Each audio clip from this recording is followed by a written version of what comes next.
So tonight we're going to take a look at the ongoing development of postmortem mysteries that we began last week. We talked a little bit about the concept of Sheol in the Old Testament, and we're going to pick up from that.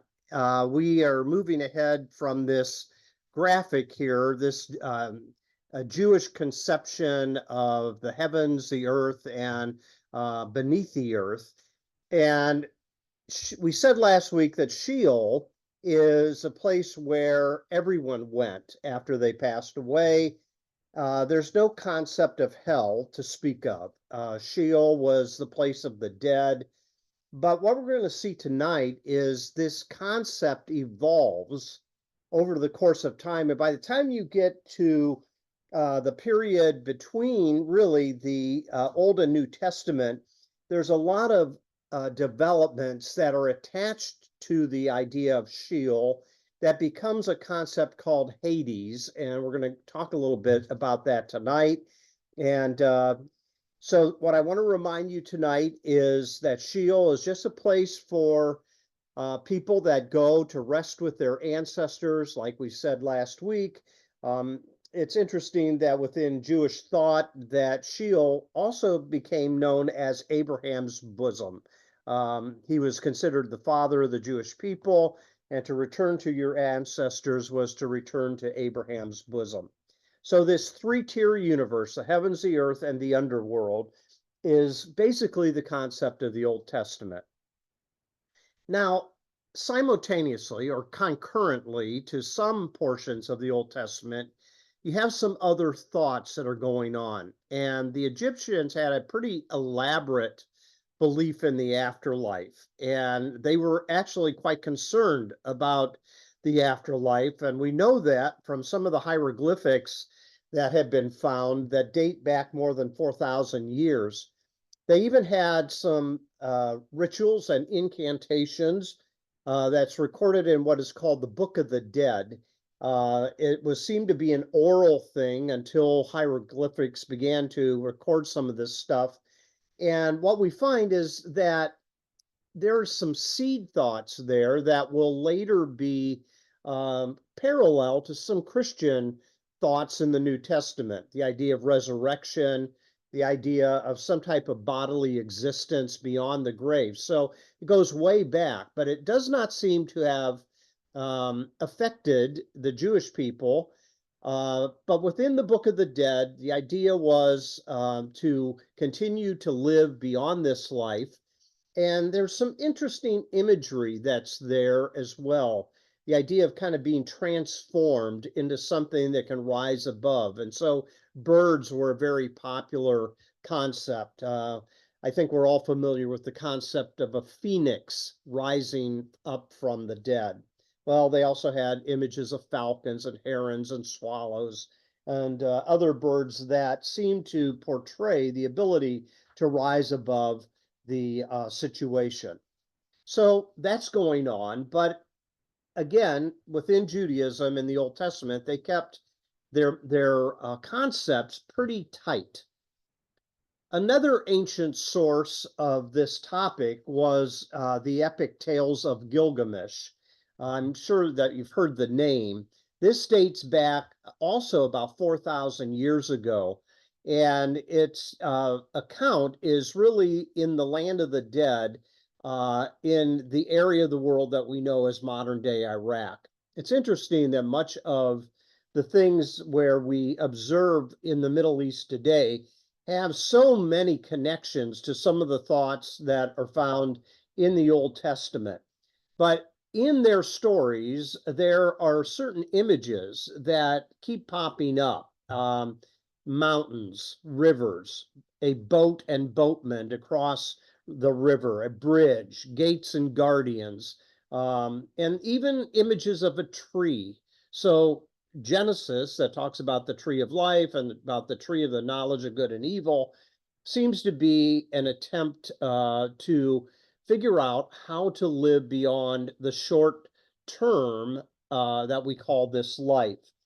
The best known of the stories, Gilgamesh, is a story of this man trying to escape his fear of death, or the technical term was used, timor mortis. I think we've all heard of the phrase rigor mortis, right? Well, this is timor mortis, the fear of death, and he is an individual that sets out seeking some type of ability to move beyond his fear of death. And in the story, he is looking for an individual that was granted immortality. And you see the name here, Utna Pitchtim, sort of like a Mesopotamian version of Noah, one who lives a long life, one who is able to escape the throes of death.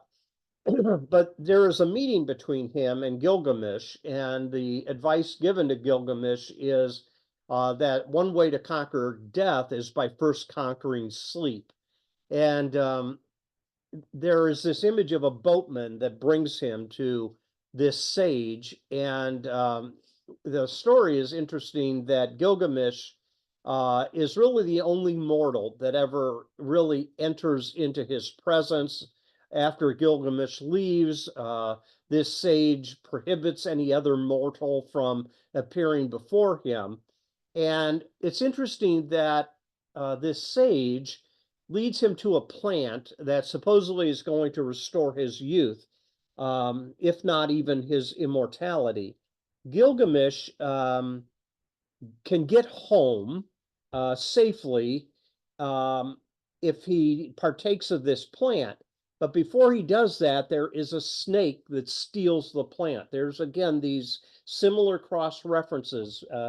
This Sunday, we're going to talk a little bit about Genesis chapter 3, and there's the image of some type of reptile in the Genesis 3 story.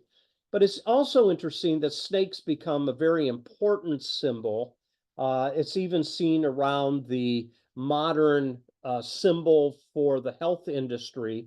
Begins really, though, with the idea of a snake being able to shed its skin and grow new skin that has part of that that influence. Of course, we know that in the Old Testament, the snake plays an important role in when Moses throws down his staff, it becomes a snake. He picks it back up, it becomes a staff, so on. So there's all kinds of connections, but it's fascinating that within the Old Testament Israelite religion, Sheol seems to take precedence. So when we come toward the end of the Old Testament, the Jewish prophets become a little bit more apocalyptic, considering the end times. And that's why in the minor prophets, you'll have various elements of it that consider what's going to happen in the end. With that comes a little bit of a development that of this concept of Sheol becoming something more than just the place of the dead. And I think what begins to influence them within this time period is really the development of the Greco-Roman world. They already have a concept of Hades, or Hades, as some people call it. And Hades seems to be a concept that has been considered a place of the dead, but it's more than just the place of the dead. It also has the idea of punishment that is attached to it within the Greco world and its mythologies. Within Jewish apocalyptic literature, and by that I mean things, some of them is the Apocrypha, in between Old and New Testament, but beyond the Apocrypha, there are other writings, and you're going to see some references in a few moments of different books. I don't have them in front of me, I'm not going to read from them, but you'll see there's a wide range of different types of apocalyptic type literature that was very prominent during this era between the Testaments. Now, by the time of the New Testament, this concept of Hades has grown in popularity, and it begins to absorb some of the more traditional elements that people use when they begin to describe the idea of hell, some of the same imagery that we see there.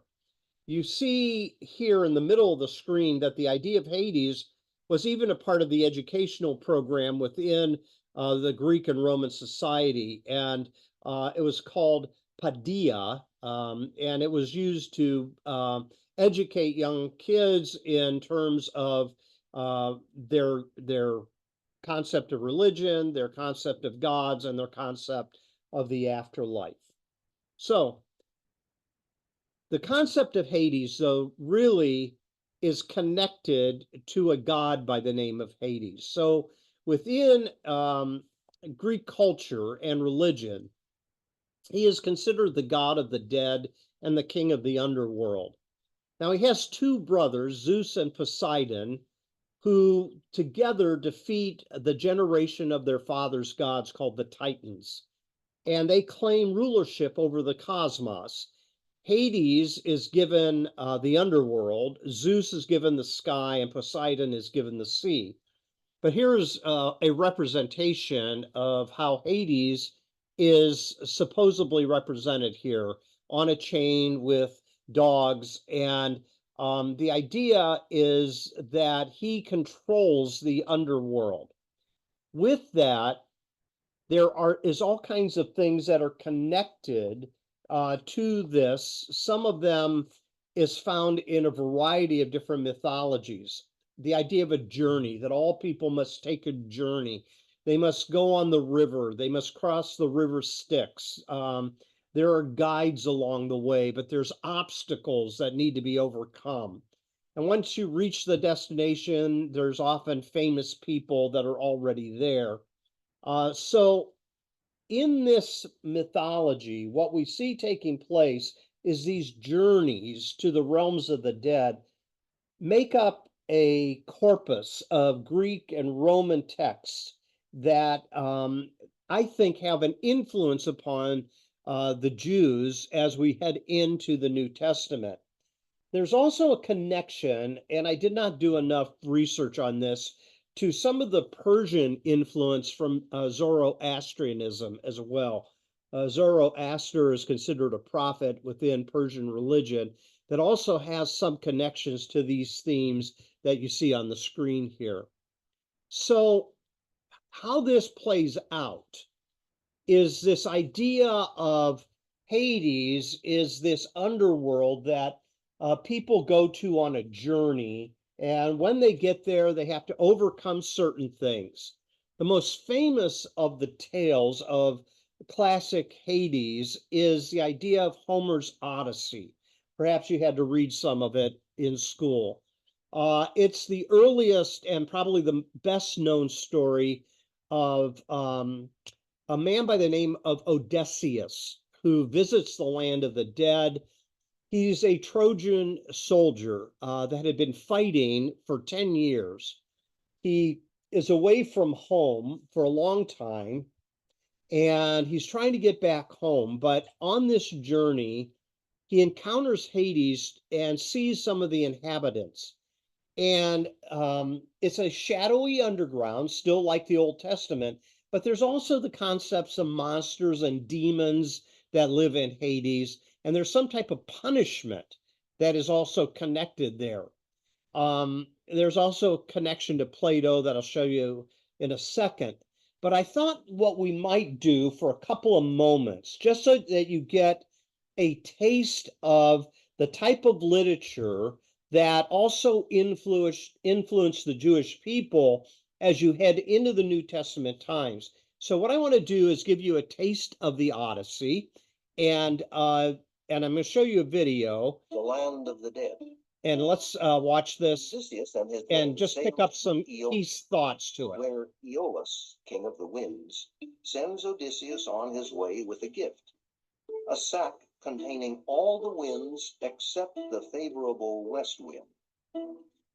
When they are near home, Odysseus's men open the sack, letting loose a storm that drives them back to Aeolus. Aeolus casts them out, having decided that they are detested by the gods. They sail 7 days and arrive in the land of the Laestrygonians, a race of cannibals. These creatures destroy all of Odysseus's ships except the one he is sailing in.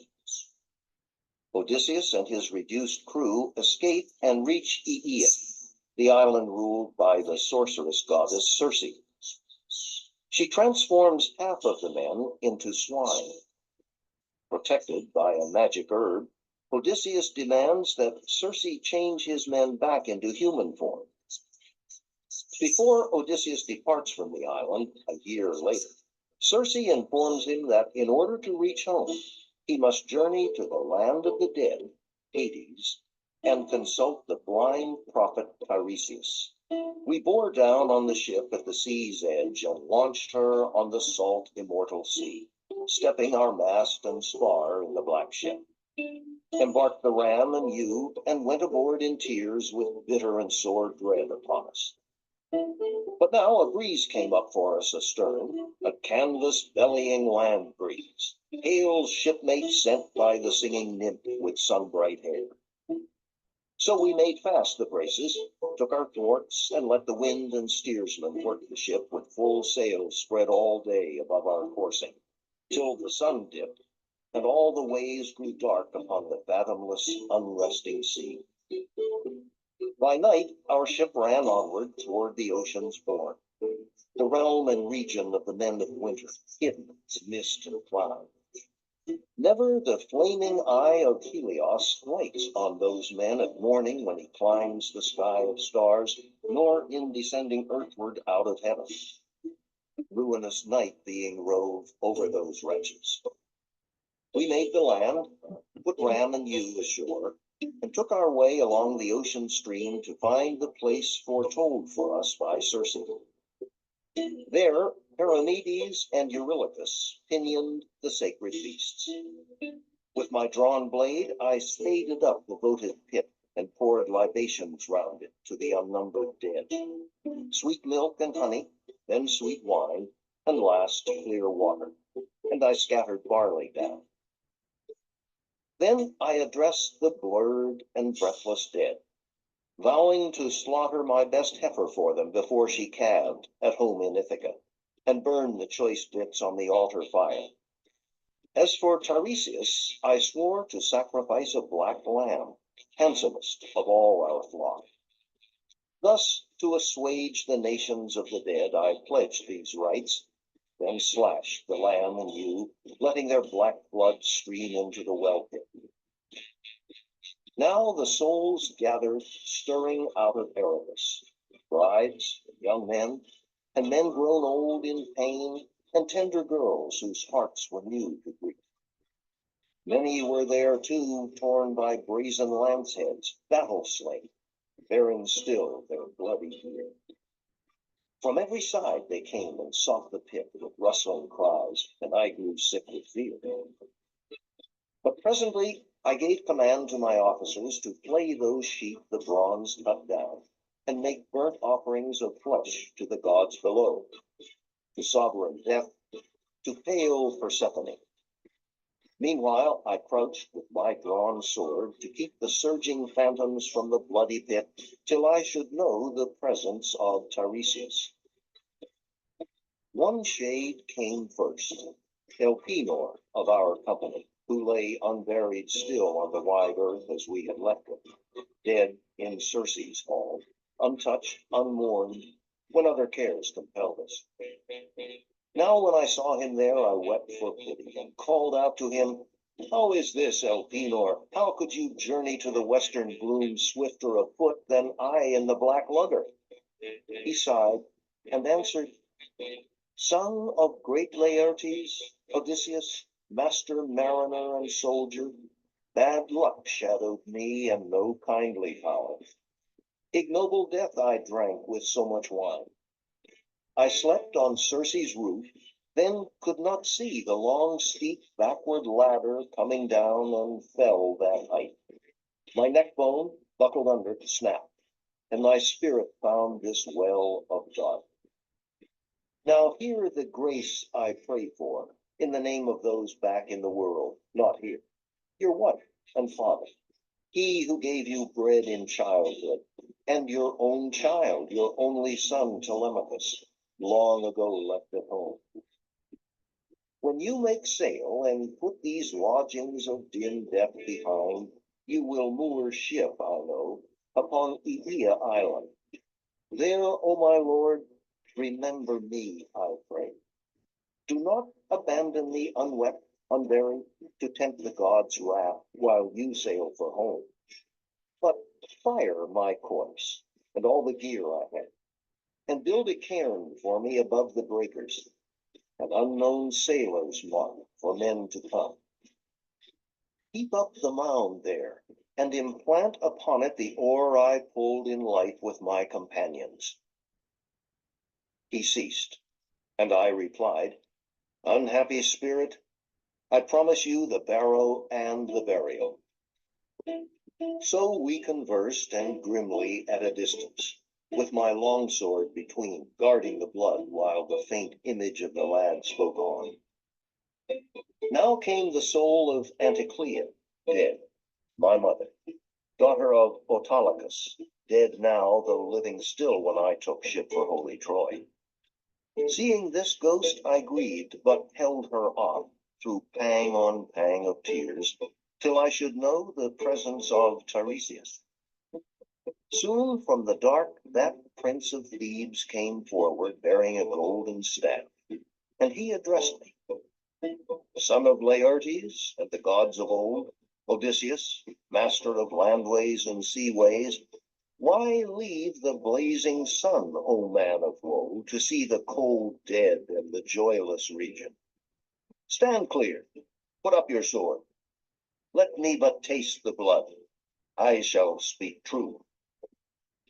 At this I stepped aside, and in the scabbard let my long sword ring home to the pommel silver, as he bent down to the somber blood.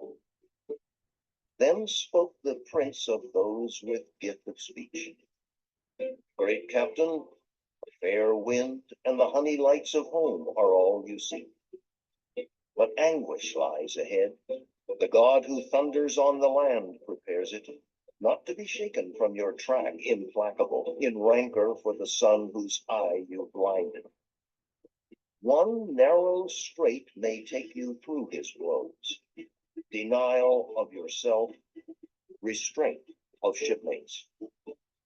When you make landfall on Thrinacia first, and quit the violent sea, dark on the land you'll find the grazing herds of Helios, by whom all things are seen, all speech is known. Avoid these kind. Okay, so you get the idea. So there is a long poem. I mean, that is very, very long, that gives this account of the journey of Odysseus. And what we find is that this type of writing, this type of imagery, this type of themes, this type of genre had influence not just upon the Greeks and the Romans, but it did have a way of seeping into the thoughts of the Jewish people as well. There's even philosophers like Plato, as you can see from 427 to 348 BC, that begin to touch upon the topic. Here's one quote from his Republic. He says, and this is the chief reason why it should be our main concern that each of us, neglecting all other studies, should seek after and study this thing, if in any way he may be able to learn and discover the life that is good from that which is bad, and always and everywhere to choose the best that conditions allow. So this idea of living good, this idea of somehow overcoming the fate of death and what awaits, is found in all types of literature.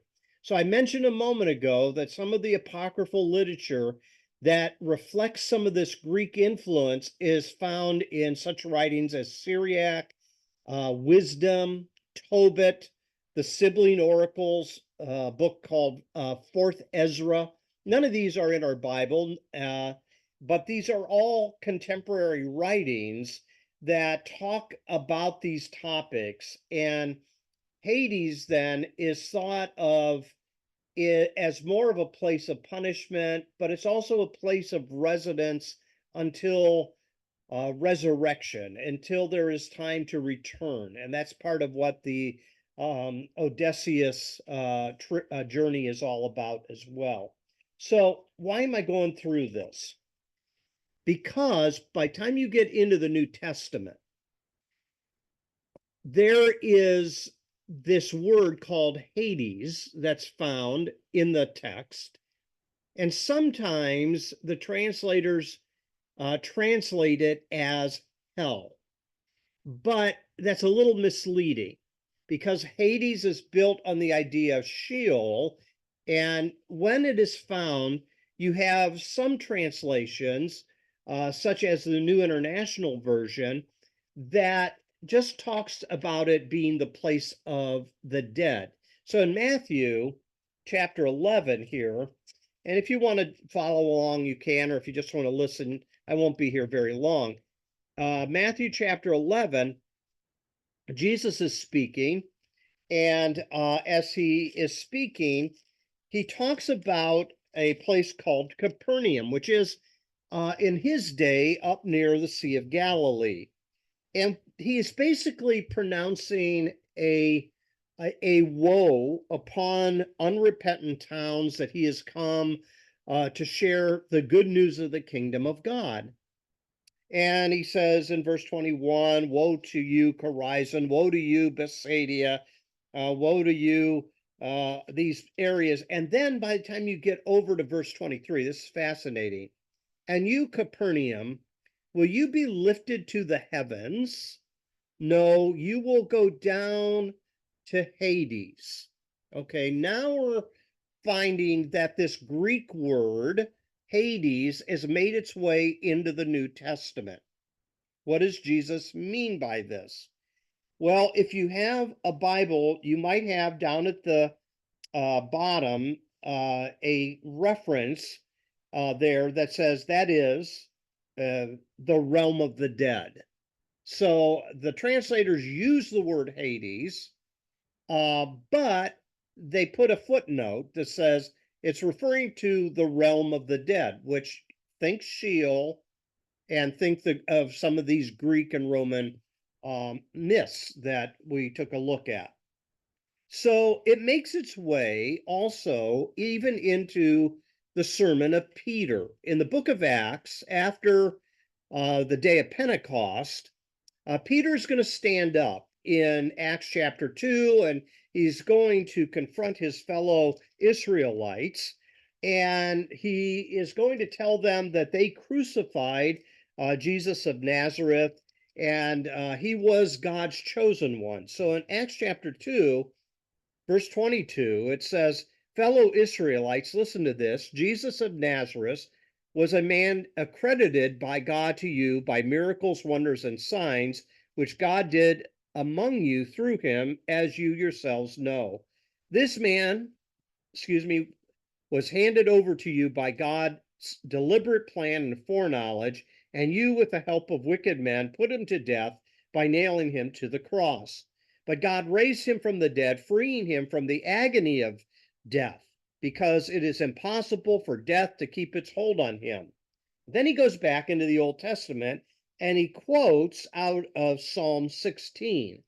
As he quotes from Psalm 16, he says, I saw the Lord always before me, because he is at my right hand, I will not be shaken. Therefore my heart is glad and my tongue rejoices. My body will also rest in hope, because you will not abandon me. King James Version will say to Hades, but here the New International Version says, you will not abandon me to the realm of the dead. You will not let your Holy One see decay. You have made known to me the paths of life, and you will fill me with joy in your presence. So here we find Peter dipping back into the Old Testament. He finds a place in Psalm 16, and he reflects upon the words of David that there is hope beyond the grave. It's not just Sheol, but there is also this realm of the dead that there can be resurrection from, and he uses the words of David to summarize his hope. So I hope you're seeing that the Gospels, and even in the book of Acts, begin to use the word Hades not as hell, not as a fiery torment, but as a place that holds the dead. And what you find is that God is faithful first to Christ, and then Paul will say later in his writings, also, we will be raised in Christ for resurrection. Um, Verse 29 here in Acts 2 says, fellow Israelites, I can tell you confidently that the patriarch David died and was buried, and his tomb is here to this day, implying he's still in the grave. But he was a prophet, and he knew that God had promised him on oath that he would place one of his descendants on his throne. Seeing what was to come, he spoke of the resurrection of the Messiah, that he was not abandoned to the realm of the dead, nor did his body see decay. So I hope you're beginning to see the connections. Sheol, the grave. Hades, more than the grave, a holding place, and then it's attached to some of the Greek and Roman mythologies, and it is beginning to be seen as a place that you can emerge from and live again.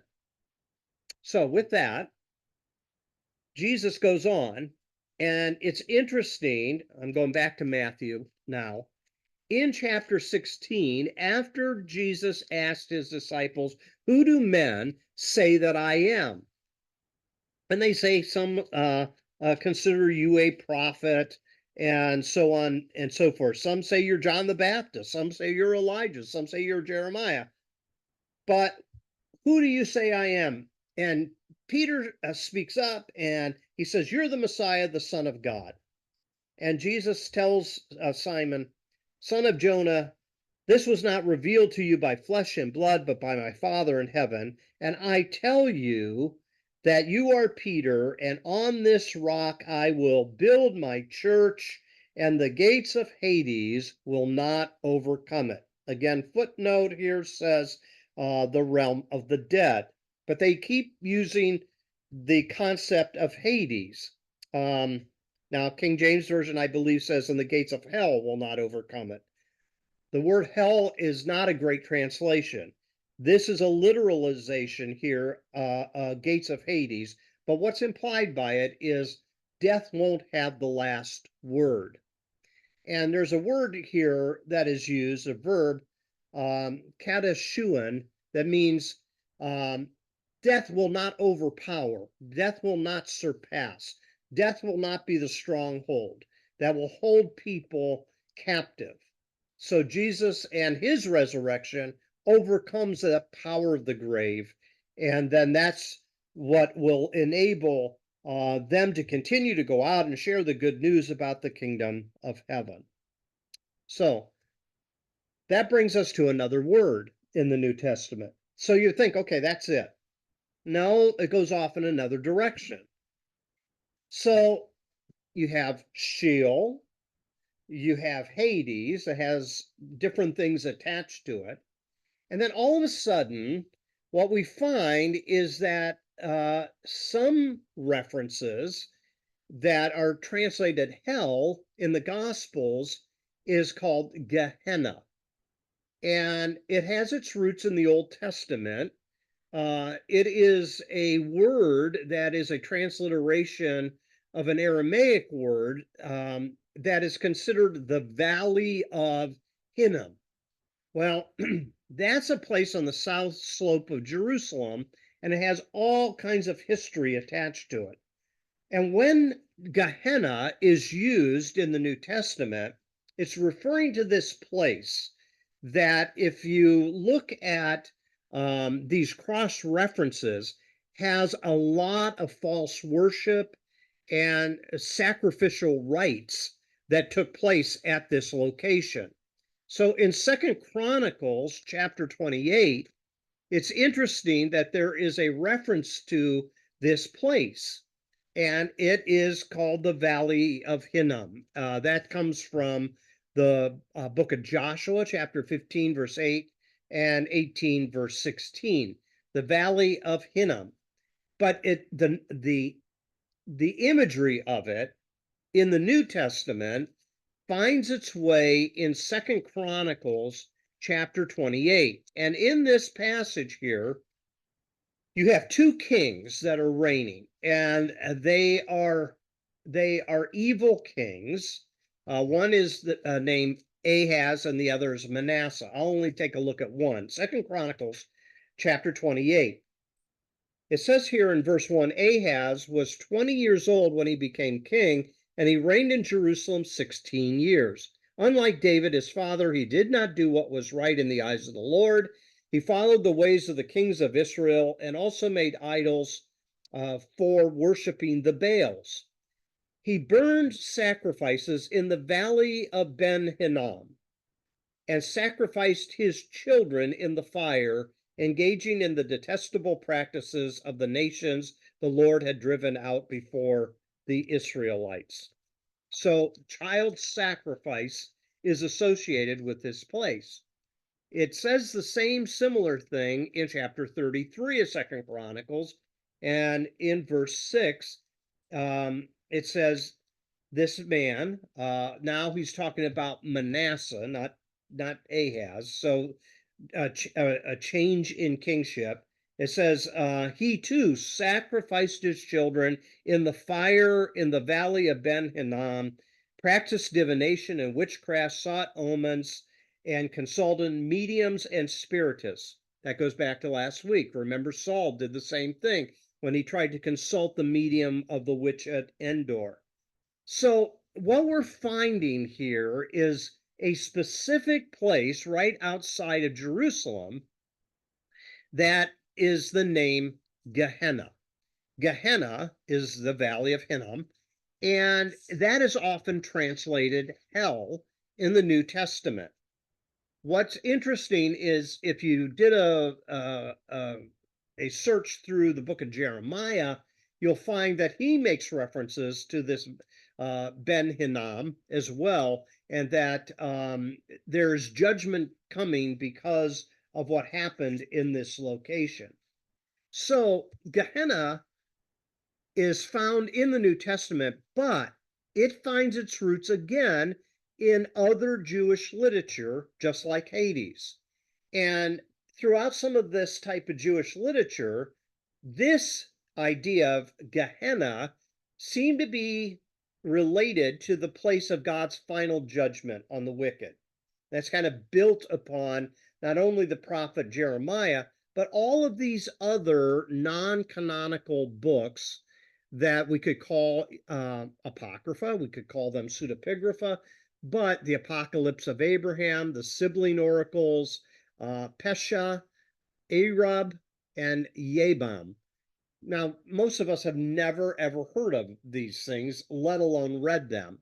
But that's where some of the imagery comes from: darkness, fire and gnashing of teeth, retribution, judgment upon the wicked, that type of thing. So again, it's not just strict Old and New Testament. Some of these outside influences are making its way into the New Testament.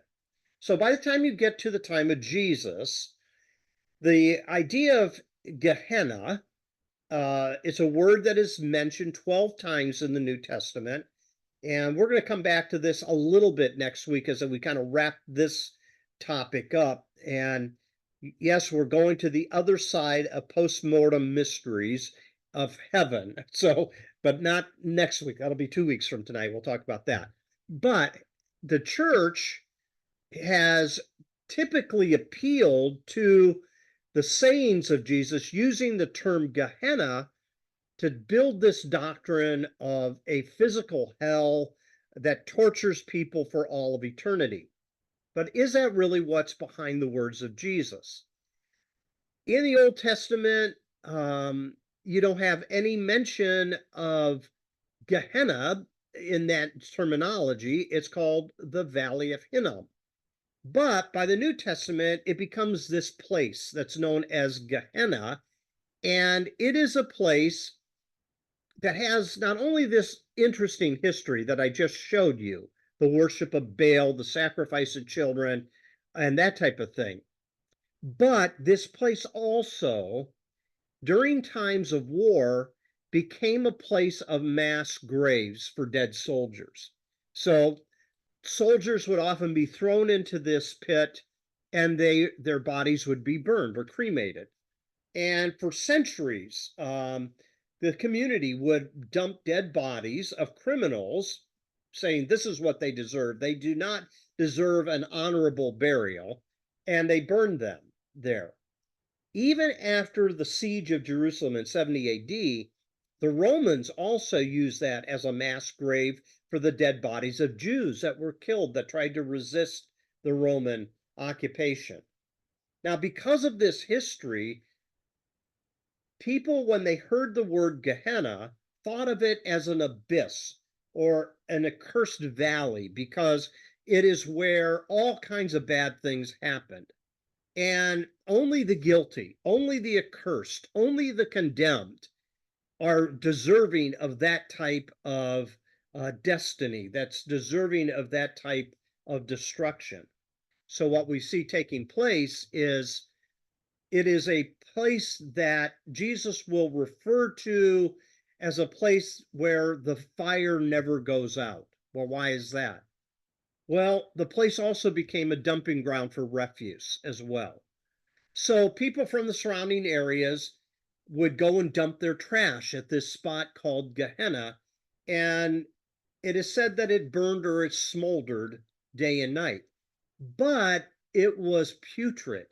It had decaying garbage, it had the burning of garbage, it was filled with flies and maggots, rotting refuse, and that type of thing.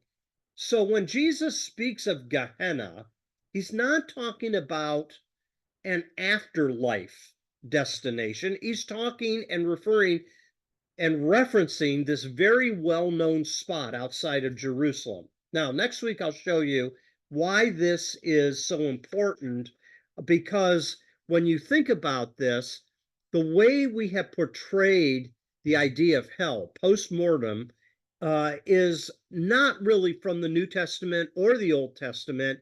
It is from Dante's Inferno and the Middle Ages that much of the imagery comes from.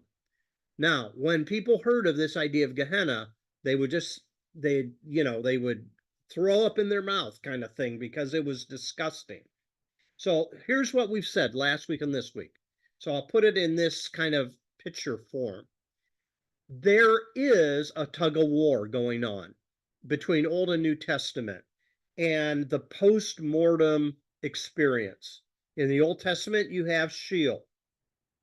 Now, as you move to the New Testament, it becomes Hades, which was a Greek god, but it also becomes more than just the place of the dead. In the mind of the Greeks and the Romans, it's also a place where there is punishment that occurs. Then there is this New Testament word, Gehenna. Gehenna is translated hell in some translations, but it is primarily a physical geographical place that Jesus is referring to. So that's what we're going to do next week. I'm going to kind of show you those references. And then there's one more word I've got to introduce you to that pops up in the New Testament. And it's interesting that it's not Sheol, it's not Hades, it's not Gehenna. It's called Tartarus. Where does that come from? We'll have to talk about that a little bit next week. So, having said all of this, we're going to kind of finish up the PowerPoint presentation at this point, and we will go to our discussion time for a few moments, and I will see if you have any questions, comments, or observations. Hold on a second.